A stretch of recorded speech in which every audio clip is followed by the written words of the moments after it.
Hello dear learner, welcome to Colanet Africa Online School, and today we are going to deal with lesson 5, which comes from KCPE 2015 to 2019 question number 10.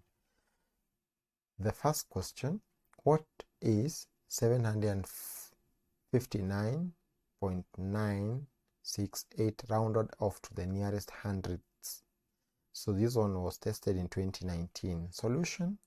So in this case, we need to understand what is hundredths. So we have ones, we have the decimal, tens, hundreds. So if it's rounded to the nearest hundred, you have to go to this place value, and the place value is 6. But now after you are here, you check what is in the right. So we have 8, which is greater than 5, meaning you have to add 1 to the 100 place value. So you add 1 here to get 79957. So our answer shall be 759.97. So it should not be this way, because we are talking about the hundreds. It should not be that way or this way. So our choice is B. On a triangle FGH below, construct a perpendicular line from a point F to meet line GH at S. So this is construction geometry, which is very simple. Just follow the instructions given on triangle FGH, and this one should follow each other. You should remember that in alphabetical order. So I'll show you that. Construct a perpendicular line. So perpendicular means it meets the line GH at an angle of 90. So from point F, bisect the angle FSH and let the bisector meet line FH at T. Don't read in a hurry. Just read to understand so that you can move step by step. Now, the question is, what is the size of angle FTS when measured? 2018 question. So this is a triangle. So on the triangle FGH, look at that, F, G, and then H. Okay, so construct a perpendicular line from point F. Okay, so ensure you have a ruler, compass, and a sharp green pencil, plus even the protractor. So after you have done that, then draw a perpendicular line from F. Where is F? F is here. So stand with your compass at F. You stand here with a compass. Then you draw an arc. Open the compass and draw an arc. Allow the arc to run in between G and H. Let the compass don't open so much in such a way it passes out of this. So it should be in, it should not be less. Okay, it should be here. So it will be done that way. So it moves that way. Okay, then after that, then you stand here and you draw an arc there. Then you stand here, you draw the other one there. After that, you stand at this point, you draw an arc there. You stand here, you draw an arc there. Then after you have done that, now join the line. So this line forms an angle of 90. So drawing a perpendicular from this point. Then you have point S. So after you have done that, we are told bisect angle FSH. FSH. So how do you bisect an angle?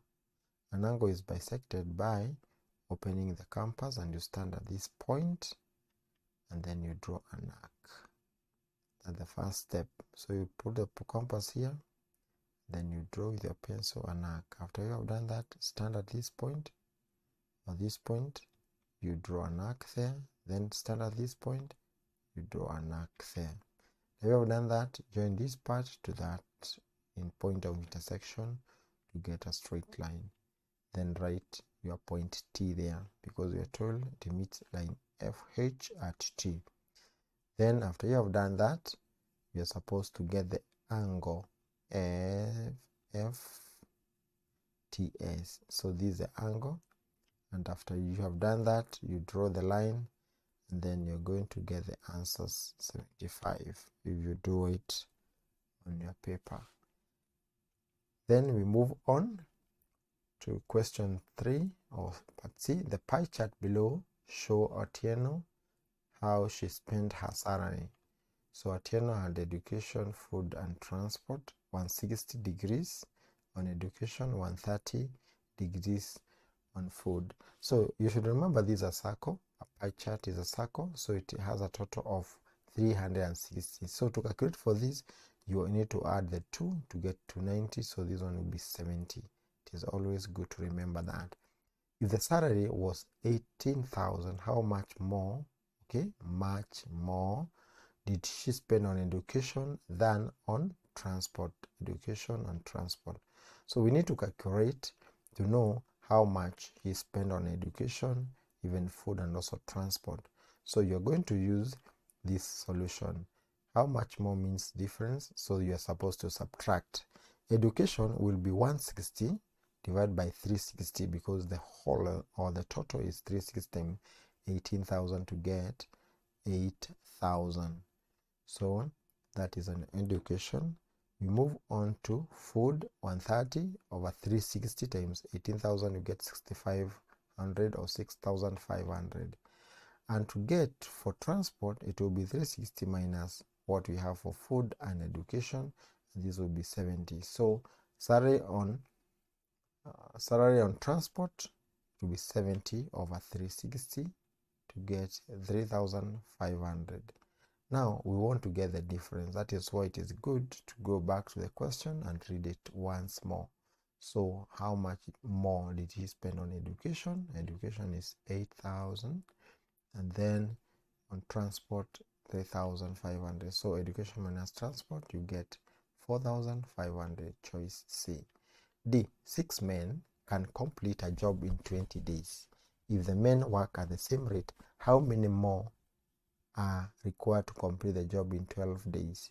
2016 was this question stated. So men and days. So we have 6 men and we have 20 days. Here you should ask yourself, if the number of days are going down, it means the number of men must be more, because they are working at the same rate. So if the number went down, meaning this number will be increasing. So the men are increasing. For the men to work for 12 days instead of 20 days, it means the number of men increased in the ratio. So they increased in the ratio. I want you to check here. The ratio of 20 is to 12.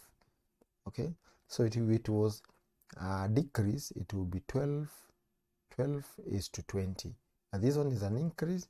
20, we start with the big one, go to the small one for increase. Okay, there is an inverse relationship between increase and the ratio.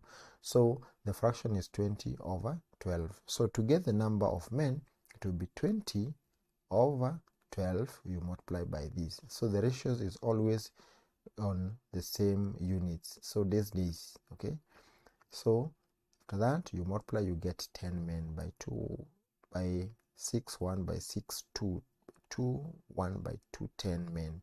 But the question is asking how many more. So it is 10 minus 6 to get 4 men. So they get the difference, you get the 4 men. So choice D. Then we have a strip of metal. A strip of metal was painted in 3 different colors. We have 2/5 of the strip was painted white, an eighth was painted green, and the remaining part was painted black. Which is a correct order of writing the fraction of the strip painted from the smallest to the largest? Remember that. So 2015 question, and the solution is here. So 2/5 white, 1/8 green, remaining black. To get the remaining fraction, add the fraction of white and green and subtract it from the 1 whole. So 2/5 plus 1/8, you get 40 as the LCM. Divide by 5, you get 8 times 2, 16. 40 divided by 8, 5 times 1, 5. So this one will be 21 over 40. This is for both white and green. So the remaining will be 1 whole minus 21 over 40. So 1 whole will be 40 over 40 by 41 by 41. So 1 whole minus this one, you get 19 over 40. This is a fraction of the painted black. So this is not the answer. Go back to the question, read it once more, and you'll find here you're told arrange in the smallest to the largest. So you put down them here, 2 over 5, 1 over 8, 19 over 40. So LCM is 40. So this will get 16 as we had got here, then 5 and 19. So the smallest is this one, so 1 over 8, then move to 2 over 5 and then 19 over 40. So choice is A. Now we move on to the assignment. We have the assignment. There are 5 questions. Work them out, read, and make sure you get everything. Don't copy from your friends. Don't refer anywhere, but try to remember what you have learned from Colanet Africa Online School. Finally, is end of Module 2 exam. It will be testing speed and accuracy, and then ensure you are well prepared to tackle the 15 questions. Then ensure you stay away from distractors and you have stable internet. Thank you and all the best.